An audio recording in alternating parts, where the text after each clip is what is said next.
My name is Genka Kunihito, and I am the guidance counselor at Academy High. Starting today, I will be attempting to rehabilitate a set of students who have begun to exhibit severely antisocial behavior. I will be documenting this process in the form of audio recordings. If I succeed in my efforts, then the information contained within these recordings may one day prove useful to others in my line of work who are faced with the challenge of reforming wayward students. Last year, 5 students at this school were subjected to severe bullying.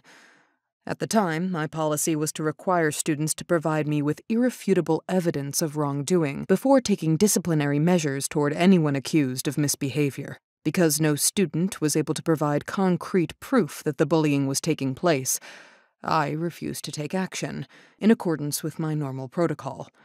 To be frank, there is no decision in my life that I regret more than this one. A long period of sustained harassment and a lack of intervention from the school faculty had a strong negative impact on the victims.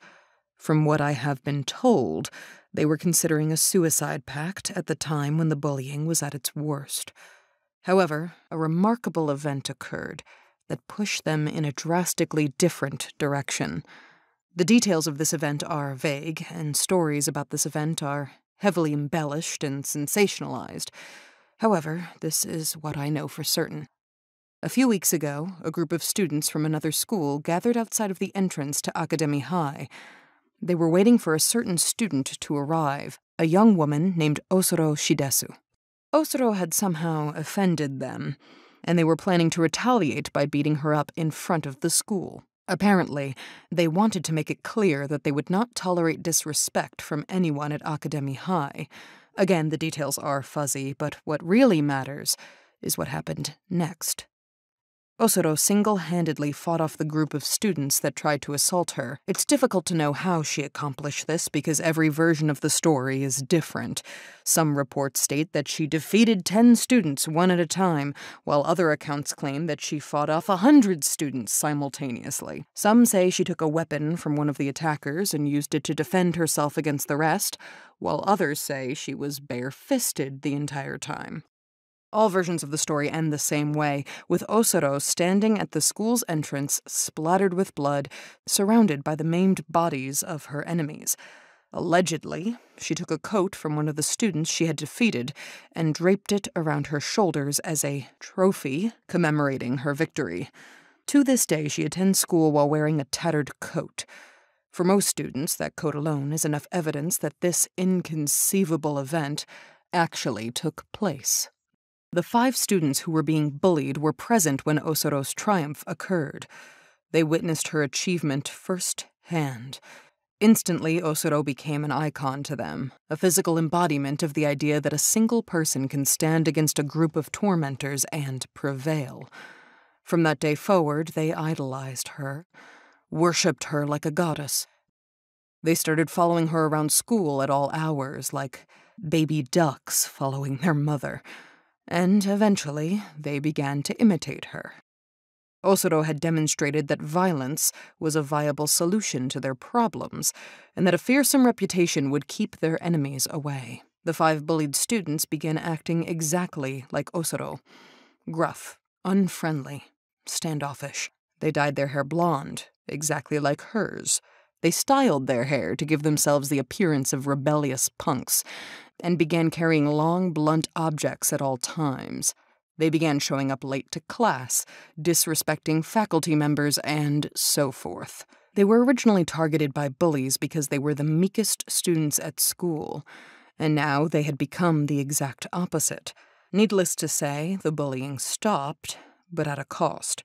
The rest of the students at school began to fear them and avoid them, referring to them as the delinquents. Perhaps this is exactly what they wanted. Perhaps they'd rather be feared and hated than bullied and victimized. Regardless, the faculty and the headmaster began to view them as a growing problem. The headmaster refused to accept the presence of delinquents at a prestigious school like Academy High. In the most recent faculty meeting, he announced that he was going to expel them all, including Osoro, purely for being a negative influence. However, someone stopped him. Someone spoke up in the delinquents' defense. It took a lot of begging, a lot of pleading, a lot of bargaining, but someone managed to stop the headmaster from expelling the delinquents. That someone was me. I feel responsible. No, I am responsible for what happened to those 5 students. I should have stepped in when I heard the initial reports of bullying. I should have put a stop to it when I had the chance. If I'd taken action back then, they never would have been driven to such desperate measures. They never would have taken such an antisocial path and turned out the way they did. Osoro is not the problem here. I am the problem. I am the cause of all of this. I am to blame. I know who the delinquents really are, deep down inside. They are traumatized children who were hurt in terrible ways and are scared that it'll happen all over again. That's why they act the way they do. The way they talk, what they've done to their hair, the weapons they carry, it's all because they want to project a fearsome appearance so that nobody will ever abuse them again. If I can make them feel safe at this school, maybe they'll drop the stupid facade and return to their true selves. I eventually managed to convince the headmaster to give me 10 weeks to rehabilitate the delinquents. We have an agreement. The headmaster, the teachers, and the student council will tolerate the delinquents' behavior for a period of 10 weeks and give me a chance to reform them. However, this arrangement came at a cost. If I am unable to reform them within 10 weeks, I will be dismissed from the school. I don't mind, I'm fine with those terms. I'm staking my career on fixing the problems that I created. It hurts me to say this, but it may be impossible to reform the delinquents with Osoro at school. The next time she slips up, violates any rule, no matter how small, she'll need to be suspended from school for the longest period possible. This will provide me ample time to speak with the delinquents, reason with them, talk things through, solve their problems, and get them back to their old selves. I just hope I'm up for it.